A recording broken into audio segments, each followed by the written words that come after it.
بسم الله الرحمن الرحيم.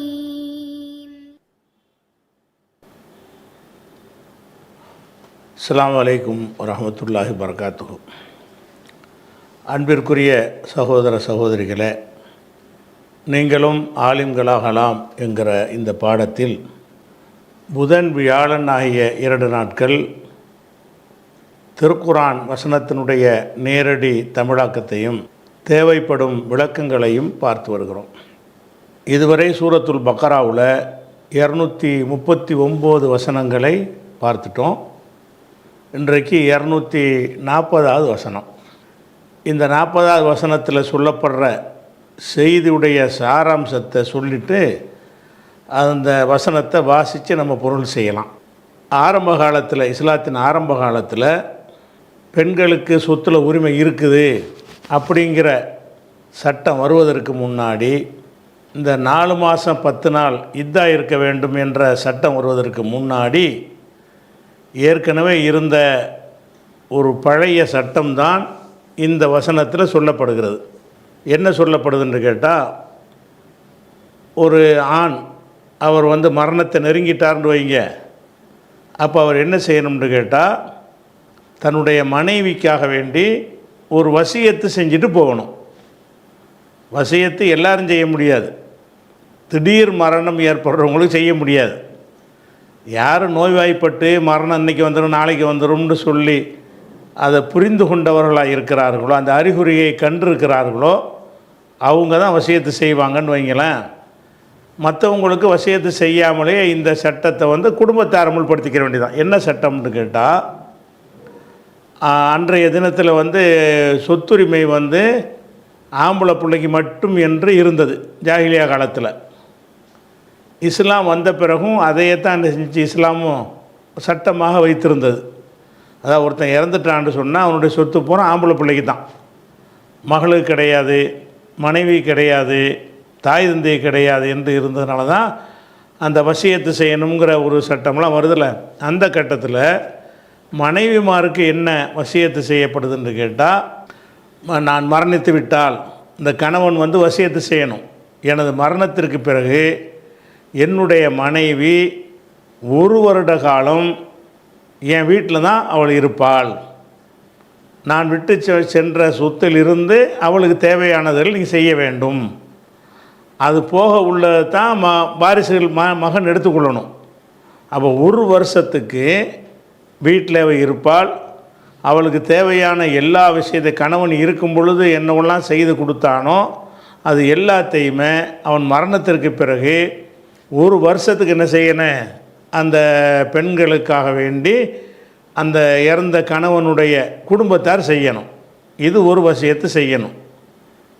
அவங்கள கணவனே இறந்துட்டான், வீட்டை விட்டு வெளியே போ அப்படின்னு வெளியேற்றிடக்கூடாது. அவங்கள வெளியேற்றாமல் 1 ஆண்டு காலத்திற்கு அவங்களுக்கு வாழ்வாதாரம் கொடு. 1 வருஷ வாழ்வாதாரம் தான் அன்றைக்கு இருந்த ஆரம்ப காலத்தில் உள்ள ஒரு சட்டம். அப்போ இதில் 2 சட்டம் இதில் இருக்குது. ஒன்று 1 வருஷ காலம் அவங்க இதாக இருக்கணும், வீட்டில் இங்கே தான் இருக்கணும்னா என்ன அர்த்தம், வேறு கல்யாணம் பண்ண முடியாதுல்ல. 1 வருஷ காலம் இதாண்டு ஒன்று இருந்தது. அந்த காலத்துக்கு தேவையான வாழ்வாதாரத்தை கொடுக்கணும்னு சொல்லி கணவன் தன் குடும்பத்தாருக்கு வசியத்து பண்ணணும்.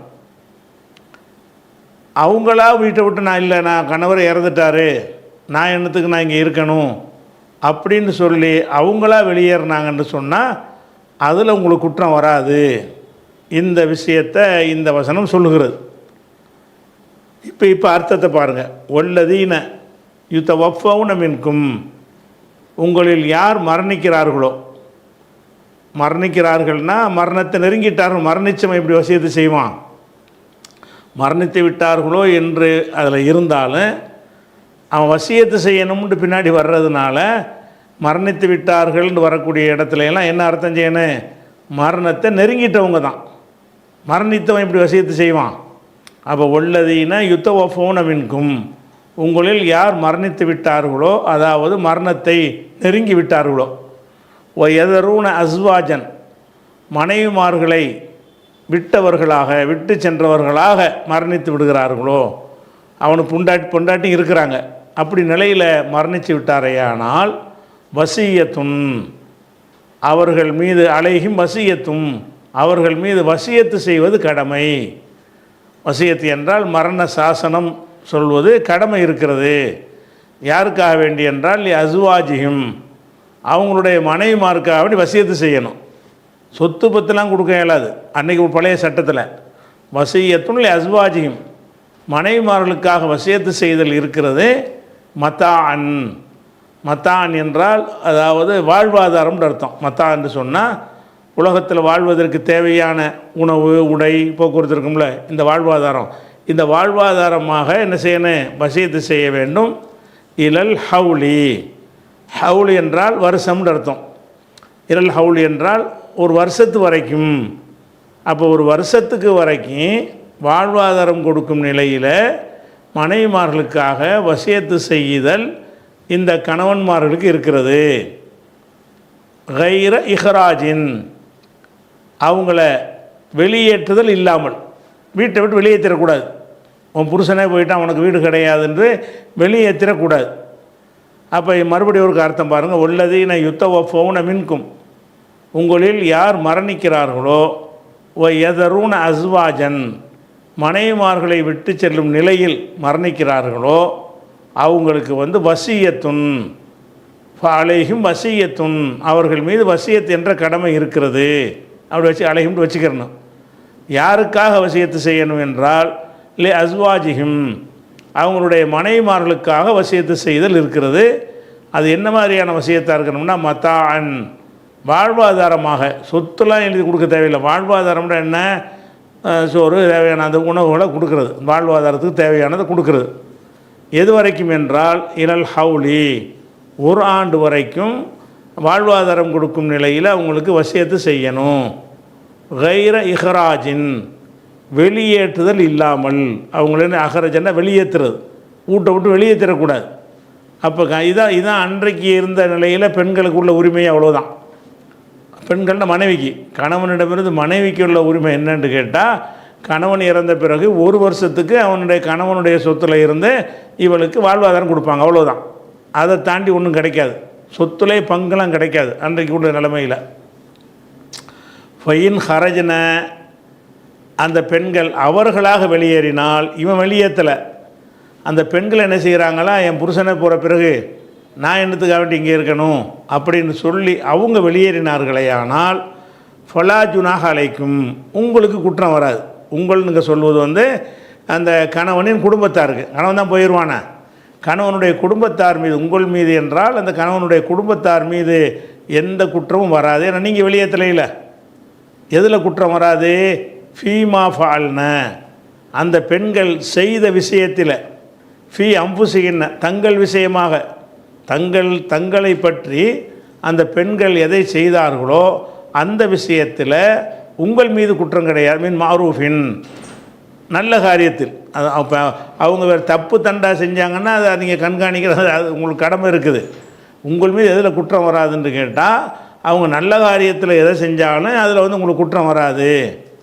வல்லாஹு அசீசுன் அல்லாஹ் மிகைத்தவன், ஹக்கீமுன் நுண்ணறிவாளன் அப்படின்ட்டு இந்த வசனம் சொல்கிறது. இந்த வசனத்தில் உள்ள 2 சட்டம் சொல்லப்படுதா? இந்த 2மே பிறகு மாற்றப்பட்டுருச்சு. ஒன்று என்னன்னு கேட்டால், ஒரு வருஷத்துக்கு வாழ்வாதாரம் கொடுக்கணும்னு, வாழ்வாதாரமே ஒரு வருஷத்துக்கு செலவு கொடுக்கணுன்னு இருக்குல்ல, அது மாற்றப்பட்டு என்ன செஞ்சிருச்சுன்னு கேட்டால், கணவனுடைய சொத்தில் கணவனுக்கு பிள்ளை இருந்தால் மனைவிக்கு 8ல் 1 கிடைக்கும். கணவனுக்கு பிள்ளை இல்லாமல் இருந்தால் கணவன் சொத்தில் இருந்து மனைவிக்கு 4ல் 1 கிடைக்கும். இது கொடுக்கும்போது ஒரு வருஷ வாழ்வாதாரம் வச்சு போயிடும். இந்த சட்டம் இப்போ இல்லை, அமுல்ல இல்லை. இது துவக்கத்தில் இருந்து பிறகு வேறு ஒரு வசனத்தின் மூலமாக மாற்றப்பட்டுருச்சு. எது? ஒரு வருஷ காலத்துக்கு வாழ்வாதாரம் கொடுக்கணுங்கிற சட்டம் இருக்குல்ல, அது மாற்றியாச்சு. அது மாதிரி அவங்க ஒரு வருஷம் கணவனுடைய வீட்டில் கண்ட்ரோலில் இருக்கணும்ல, இதாங்கிற வகையில் ஏற்கனவே இதாவை தான் அது சொல்லுது. 4 மாதம் 10 நாள் தான் என்று அதுக்கு ஒரு கெடுவை சொன்னதன் மூலமாக அந்த சட்டமும் மாறிடுச்சு. இதை இந்த நசையில் வரக்கூடிய இந்த ஹதீஸில் இருந்து நீங்கள் விளைவிக்கலாம்.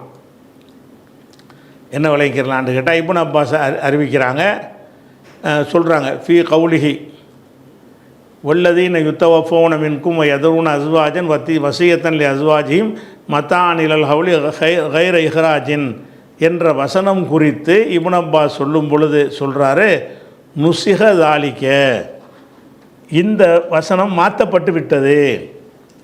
நுசிகண்டா நசகண்டா மாற்றினான். நுசிக தாலிக்க, இந்த 240 உள்ள இந்த சட்டம் மாற்றப்பட்டு விட்டது. பி ஆயத்தில் மீராசி, மீராசி என்றால் வாரிசு, வாரிசு உரிமை சட்டம். வாரிசு உரிமையை பற்றி பேசக்கூடிய வசனத்தின் மூலம், ஆயத்தின வசனம் பி ஆயத்தில் மீராஸ், மீராசுடைய வசனத்தின் மூலமாக இது மாற்றப்படும். 1 வருஷம் கொடுக்கணுங்கிறது இப்போ கிடையாது. ஏன்னா மிம்மா ஃபிருல் லஹா மினர் ருபை உசுமுனி, அவளுக்கு அந்த மனைவிமார்களுக்கு 4 1 8 1, கால்வாசி அரைக்காவாசி. அப்போ 4 1 8 1 என்று அவர்களுக்கு நிர்ணயிக்கப்பட்டதிலிருந்து அந்த வாரிசுரிமை ஆயத்து சொல்லுது இல்லையா, அது இதை மாற்றிருச்சு. நுசிக தாலிக்க, இந்த 240 வசனத்தில் உள்ள சட்டம் மாற்றப்பட்டு விட்டது. பி ஆயத்தில் மீராசி, வாரிசுரிமை சட்டத்தின் வசனத்தை கொண்டு மாற்றப்படுது. வாரிசுரிமை சட்டத்தில் நிறைய விஷயம் சொல்லப்படுது. அதில் இவங்க ரோல் என்ன, அதுதானே, அது மட்டும் தானே மாற்றும். வாரிசுரிமை சட்டத்தில் ஆம்பளைக்கு இவ்வளோ, பொம்பளைக்கு இவ்வளோ, வாப்பாவுக்கு உமாவுக்கு இவ்வளோ ஒன்றா இருக்குல்ல, அந்த செக்ஷன் இதை மாற்றாது. மனைவியை பற்றி சொல்லக்கூடிய விஷயந்தான் அதை மாற்றும். அதுக்காக தான் சொல்கிறாரு ஆயத்துல் வாரிசுரிமை வசனத்தில் மிம்மா ஃபுரித லஹா, அவர்களுக்கு நிர்ணயிக்கப்பட்டது. மினர் ருபை 4 1 என்றும் ஓ சுமுனி 8 1 என்றும் அவளுக்கு நிர்ணயிக்கப்பட்டிருக்கிறத, அதிலிருந்து அந்த ஆயத்துடைய மீராதுடைய வசனம் இதை மாற்றிருச்சு. இந்த செக்ஷன் தான் அதை மாற்றுது. அதே மாதிரி ஓ நுசுக அஜலுல் ஹவுலி, அந்த 1 வருஷ தவணை என்பது மாற்றப்பட்டு விட்டது. எப்படி மாற்றப்பட்டுருச்சு? அஞ்சுழில் அஜலுஹா அர்பாத் அஷ்ஹுரின் வாஷரா, அவளுடைய அந்த காலக்கெடு என்பது 4 மாதங்கள் 10 நாட்கள் என்பதன் மூலம் அதுவும் மாற்றப்பட்டுருச்சு. அப்போ இந்த வசனத்தில் சொல்லப்படுகிற 2 செய்திகளும், 1 வருட காலம் அவள் காத்திருக்க வேண்டும், வெளியேறாமல் இங்கே தான் இருக்கணும்னா என்ன அர்த்தம்? கல்யாணம் பண்ணக்கூடாதுன்னு அர்த்தம் தானே. 1 வருஷ காலம் அவளுக்கு இதா என்று இருந்த ஒரு நிலைமையை 4 மாதம் 10 நாள் என்று குறைத்து மாற்றப்பட்டுருச்சு. அது ஒரு வசனத்தின் மூலமாக. அதே மாதிரி 1 வருஷத்துக்கு வாழ்வாதாரம் கொடுங்க என்பதை நீக்கிட்டு சொத்தில் பங்கு கொடு, நீ காவாசியை கொடு. புருஷனுக்கு புள்ள இல்லைன்னு சொன்னால், செத்தவனுக்கு புள்ள இல்லைன்னு சொன்னால் 4 ஒன்றை கொடுக்கணும், அவனுக்கு பிள்ளைகள் இருந்தால் 8 ஒன்றை கொடுக்கணும் என்று அந்த வசனம் சொல்லுது இல்லையா. அதாவது 4வது சூறாவில் 10 11 வசனங்களில் அந்த வாரிசுரிமை சட்டத்தில் இருக்கும். அந்த வசனம் இந்த 240 மாற்றிருச்சு. இப்போ கிடையாது. இந்த வசனம் குர்ஆனில் இருக்கிறது. இது ஒரு காலத்தில் நடைமுறையில் ஆக்கப்பட்டு இருந்தது. பிறகு அதை விட மேலான ஒன்றே அல்லாஹ் என்ன செஞ்சிடும், அப்படி குர்ஆனில் சொல்கிறான், மா நன்சஹு மின் ஆயத்தின், ஒரு வசனத்தை நாம் மாற்றினால், அவ் நுன்சிஹா, அல்லது நம்ம இல்லாமல் ஆக்கிவிட்டோம் என்று சொன்னால், நஅத்தி பி ஹைரின் மின்ஹா, அதை விட மேலான சட்டத்தை நம்ம கொண்டு வருவோம் அப்படின்னு குர்ஆனில் சொல்கிறதுக்கு ஏற்ப இந்த வசனத்தில் 240 மாற்றிட்டாலும் அதுக்கு விட அதை விட சிறந்த சட்டம் தானே வருது. 1 வருஷம் சாப்பாடு கொடுன்னு சொல்கிறத விட சொத்தில் பங்கு கொடுங்கிறது மேலானது தானே. 1 வருஷம் இதாக இருக்கணும் என்பதை விட 4 மாதம் 10 நாளுங்கிறது அது ஒரு மேலான பெண்ணுடைய நிலையிலிருந்து பார்த்தா அவளுக்கு அது மேலானது தான். அப்போ அந்த மாதிரியான ஒரு அர்த்தத்தில் என்ன செய்கிறது, அது மாற்றப்பட்டு 240 மாற்றப்பட்டு விட்டது அப்படின்றாச்சு. அடுத்தது ஒலில் அடுத்த வசனம் 240க்கு அப்புறம் 241. 241 என்ன சொல்லப்படுதுன்னு கேட்டால், இது வேறு விஷயம். என்ன விஷயம்னு கேட்டால், தலாக்கு சம்மந்தமாக, அது மரணத்துடைய இதாவை பற்றி, மரணத்துக்கு பிறகு உள்ள பெண்ணுடைய உரிமையை பற்றி 240வது வசனம் பேசுகிறது. 240 வசனம் 41 என்ன சொல்லுதுன்னு கேட்டால், விவாகரத்து செய்யப்பட்டாங்கன்னு சொன்னால் அவங்களுக்கு ஒரு வாழ்வாதாரம்னு ஒன்று கொடுக்கணும். விவாகரத்துன்னு செய்வதற்கு இவனு 2 பேரும் சந்தோஷமாக வாழ்ந்தாங்க, பிரிஞ்சிட்டாங்க, நீ பாட்டுக்கு உன் வேலையை பாரு, நீ பாட்டுக்கு உன் வேலையை பாருன்னு சொல்லக்கூடாது. மாறாக பெண்களுக்கு பாதிப்பு இருக்கிற ஒரு காரணத்தினால அவங்களுக்கு அழகான முறையில் என்ன செய்யணும், வாழ்வாதாரம் கொடுக்கணும் அப்படிங்கிறத இந்த வசனத்தில் நல்லா வலியுறுத்துகிறான். ஒளில் முத்தல்லகாத்தி, விவாகரத்து செய்யப்பட்ட பெண்களுக்கு மத்தாவுன் வாழ்வாதாரம் இருக்கிறது, பில் மஅரூஃபி நல்ல முறையில் வாழ்வாதாரம் இருக்கிறது. இந்த வாழ்வாதாரம் கொடுக்கறது விரும்புனா கொடு, விரும்பாட்டி கொடுக்காதங்கிற மாதிரி உள்ள விஷயம் கிடையாது. இது ஹக்கன், கட்ட ஹக்குங்கிற வார்த்தைக்கு உண்மைங்கிற அர்த்தமும் இருக்கிறது. ஃபர்லுங்கிறோம்ல கடமை, அதுக்கும் ஹக்கும்பாங்க. ஹக்குல் முஸ்லீமி அலல் முஸ்லிமி, ஒரு முஸ்லீம் இன்னொரு முஸ்லீம் செய்கிற கடமை சித்துன் 6 அப்படிங்கும்போது இந்த ஹக்குங்கிற வார்த்தை தான் வரும். இந்த ஹக்கு என்கிற வார்த்தை வந்து உண்மை சத்தியம் என்கிற அர்த்தத்திலும் பல இடங்களில் பயன்படுத்தப்படும். கட்டாய கடமை என்கிற அர்த்தத்திலும் பயன்படுத்தப்படும். பயன்படுத்தப்படுற இடத்தை பார்த்து நம்ம அந்த முடிவு எடுத்துக்கலாம். இங்கே என்ன சொல்லப்படுது, ஹக்கன் கடமையாக இருக்கும் நிலையில், அலல் முத்தகீன் இறைவனை அஞ்சுகிற மக்களுக்கு, முத்தகீன்னா அஞ்சுகிறவர்கள், முத்தகீனா லில்லாஹின் அல்லாஹ்னு வச்சுக்கிறணும், அல்லாஹுவை அஞ்சுகிற மக்கள் மீது கட்டாய கடமையாக இருக்கும் நிலையில் வாழ்வாதாரம் கொடுக்கணும். அப்போ என்ன காரணத்துக்காக வேண்டி உங்களுக்கு தலாக்கு ஏற்பட்டாலும் சரி தான், அந்த தலாக்குக்கு பிறகு, தலாக்கில் அந்த மகர் முதல்ல கொடுத்துரும், அது அல்ல, தலாக்குக்காக வேண்டி ஒன்று கொடுக்கணும். விவாகரத்துன்னு நீ ஒரு ஆயிடுச்சின்னு சொன்னால் ஒரு பெண்ணுக்கு வந்து இன்னொரு வாழ்க்கை அமைகிறதுங்கிறது ரொம்ப கஷ்டம், அது சிரமமாக இருக்கும், அதனால் அவளுக்கு இழப்பு அவளுக்கு அதிகமாக இருக்குது என்ற ஒரு காரணத்திற்காக அழகிய முறையில் வாழ்வாதாரம் கொடுக்கணும். இந்த அழகிய முறையில் வாழ்வாதாரம் கொடுக்கணுங்கிறத வந்து வேறொரு வசனத்தில் நம்ம அதை கடந்து வந்துட்டோம், முன்னாடி சொல்லியிருக்கிறோம். அதில் அல்லாஹ் எப்படி அதை கொடுக்க சொல்கிறான்னு கேட்டால், அலல் மூசை கதுருஹு, வசதி உள்ளவன் அதுக்கு தக்கவாறும், இதே விஷயம் முன்னாடி ஒருக்கா வந்திருக்கு. அலல் முக்குத்திரி கதுருஹு, ஏழையாக இருக்கிறவன் அதுக்கு தக்கவாறு கொடுக்கணும். அப்போ திருமணத்தில் நான் விவாகரத்து பண்ணிட்டேன்னு சொல்லி ஒருத்தன் ஜமாத்தில் முறையிட்டான்னு சொன்னால் ஜமாத்தார்கள் கூப்பிட்டு பேசி இணக்கத்துக்கு முயற்சி பண்ணணும். அதுக்குரிய வழிமுறைகள்லாம் அது முந்தைய சொல்லியாச்சு. அந்த வழிமுறைகளுக்கெல்லாம் பிறகும் கூட இவங்க சேர்ந்து வாழ மாட்டாங்க, அதுக்கு எந்த ஒரு சாத்தியமும் இல்லை அப்படின்ட்டு ஜமாத்தார்கள் கண்டறிந்தாங்கன்னு சொன்னால், சரிப்பா நீ விவாகரத்து கொடுத்துரு. அவளுக்கு என்ன கொடுக்க போகிற, நீ அழகான முறையில் கொடுக்கணும். அழகான முறைங்கிறது என்னதுக்கு, 101 ரூபா வாங்கி கொடுக்குறது அல்ல அழகான முறைங்கிறது, அல்லது 2 மாதத்துக்கு செலவு கொடுக்குறது அல்ல அழகான முறை என்பது. சில ஆளுக்கு என்ன செய்கிறாங்கன்னு கேட்டால், அந்த 4 மாதம் 10 நாள் இருக்கல இதா, அந்த காலத்துக்கு கொடுக்கணும்னாக்க சில ஆளுக்கு இதுக்கு அர்த்தம் செய்கிறாங்க. தலாக்கு விடப்பட்ட பெண்கள் வந்து அவங்க 3 மாதம் இதா இருக்கிறாங்கல்ல, 3 மாதவிடாய், அந்த 3 மாதவிடாய் காலத்துக்கு ஏதாவது கொடுக்கணும் அவ்வளவுதாங்கிறாங்க. அது வந்து அழகிய முறையில் கொடுக்கறது கிடையாது. பாதிக்கப்பட்டிருக்கிறாங்கும் போது அழகான முறையில் கொடுக்க வேண்டும் என்பதில் வந்து அது வராது.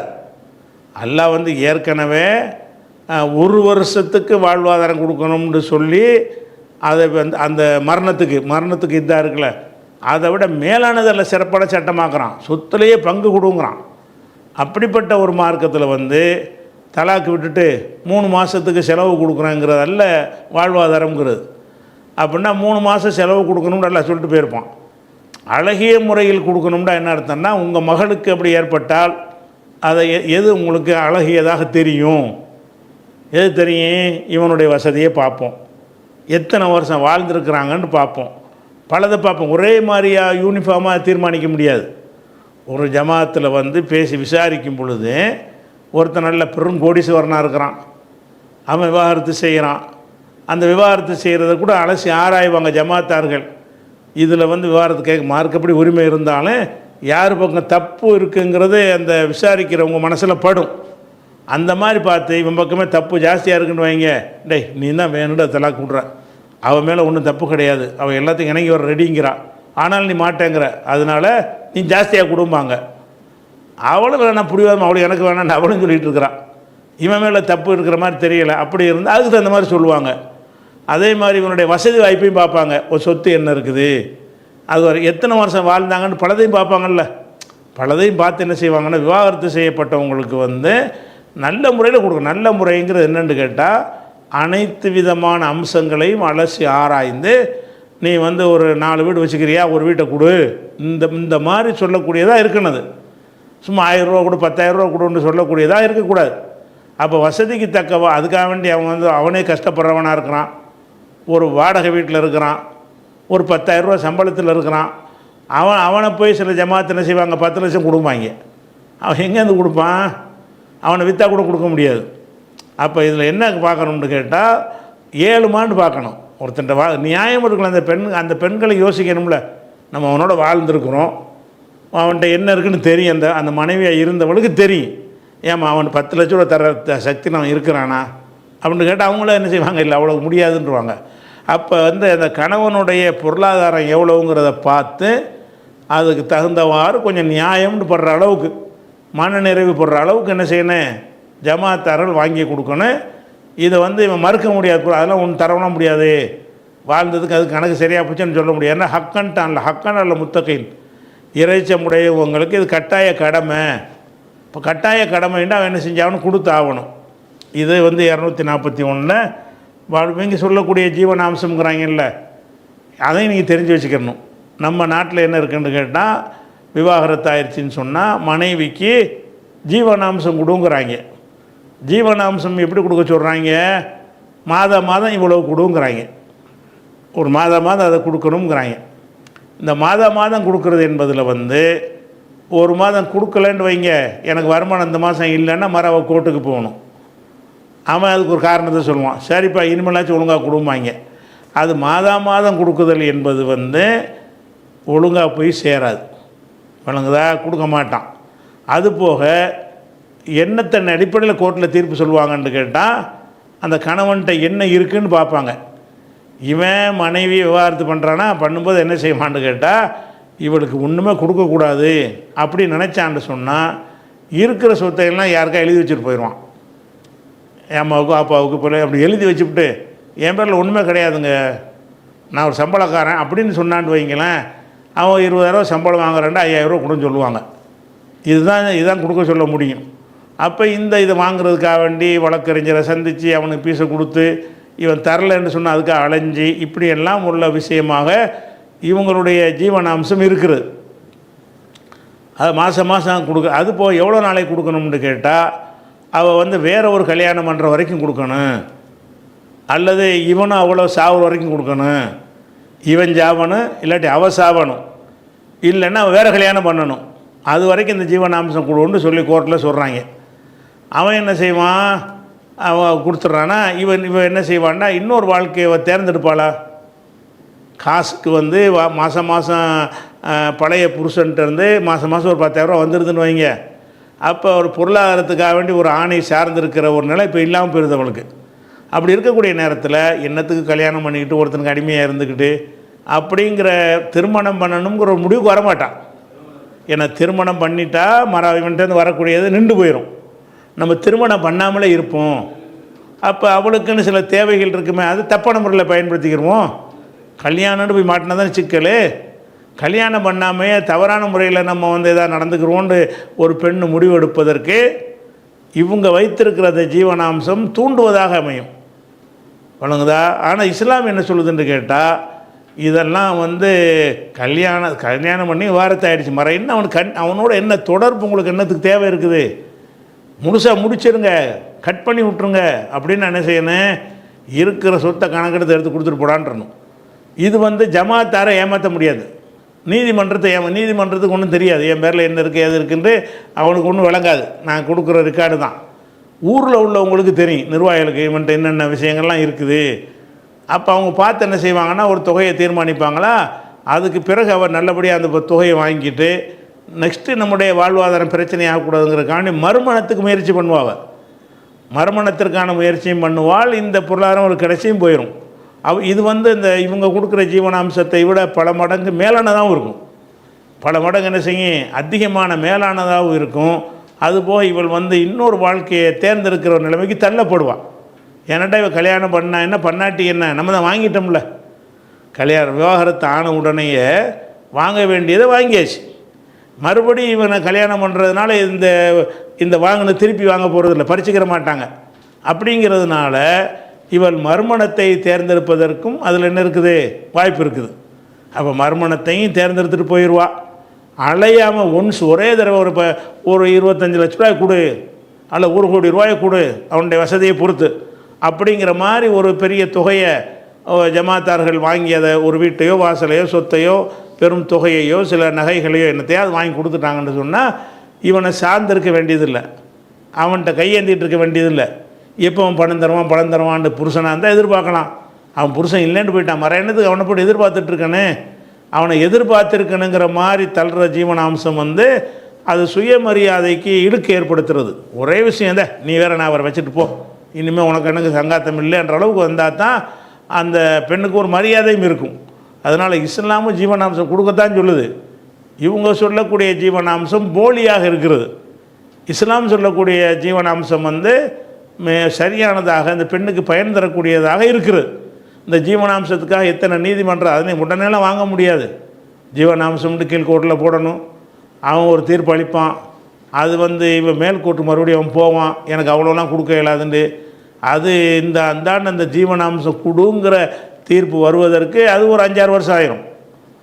அந்த 5-6 வருஷத்துக்கும் வக்கீலுக்கும் அதுக்கும் செலவழித்ததே அவள் வாங்குகிற ஜீவனாம்சத்தெல்லாம் கடந்து போயிடும். பேருக்கு தான் ஜீவனாம்சமாக இருக்குமே தவிர அப்படி இஸ்லாத்தில் உள்ள ஜீவனாம்சம் அப்படி கிடையாது. அவனுக்குள்ளே ஜமாத்தில் கூட்டு போய் அன்றைக்கி வாங்கி முடிச்சு விட்ருவாங்க. ஒரு வாரத்தில் செட்டு பண்ணி முடிச்சு என்ன செய்வாங்க, அவளுக்கு கிடைக்க வேண்டியதை கிடைச்சினா அவள் இன்னொரு வாழ்க்கையை தேட ஆரம்பிச்சிருவா. அலைச்சல் கிடையாது, எவனும் கொடுக்க வேண்டியது தெரியாது. ஒரு படிப்படியாக நீதிமன்றத்தின் படிக்கட்டுகளை ஏறி இறங்க வேண்டி இருக்காது, அதெல்லாம் ஒன்றுமே இருக்காது. அந்த மாதிரி ஒரு இருக்கிறதுனால இஸ்லாமிய ஜீவனாம்சம் தான் சிறந்த ஜீவனாம்சம். அதுக்கடுத்தது 242 வசனம் என்ன சொல்லுதுன்னா, கதாலிக்க இப்படித்தான் யுபையுனுல்லாஹு அல்லாஹ் தெளிவுபடுத்துகிறான். பையனா தெளிவாக்குற, பயான்கிறோம்ல அதில் உள்ள வார்த்தை. பையன என்றால் தெளிவுபடுத்துகிறான். யுபையினுல்லாஹு லக்கும் அல்லாஹ் உங்களுக்கு தெளிவுபடுத்துகிறான். ஆயாத்திகி தனது வசனங்களை தெளிவாக்குகிறான். லஅல்லக்கும் தாக்கிலூன் நீங்கள் விளங்கிக் கொள்வதற்காக, புரிந்து கொள்வதற்காக இப்படி தான் அல்லாஹ் தன்னுடைய வசனங்களை உங்களுக்கு தெளிவாக்குகிறான் அப்படின்னு சொல்லிட்டு இந்த விவாகரத்துக்கு பிறகு ஒரு வாழ்வாதாரம் கொடுக்கணும் அப்படின்ட்டு இந்த வசனம் சொல்லிடுது. அடுத்த வசனம் என்ன சொல்லுதுன்னா 243 அடுத்த வசனம் பக்கராவில் 243. இந்த 243வது வசனத்தை பொறுத்த வரைக்கும் இது கடந்த காலத்தில் நிகழ்ந்த ஒரு நிகழ்வை பற்றி சொல்கிறது. அந்த நிகழ்வு என்ன என்று தெளிவாக சொல்லப்படலை. என்ன சொல்லப்படுதுன்னு கேட்டால், கடந்த காலத்தில் மரணத்துக்கு பயந்து ஒரு கூட்டத்தார் ஊரை விட்டு ஓடுனாங்க. அல்லாஹ் அவர்களை மரணிக்க செய்தான்.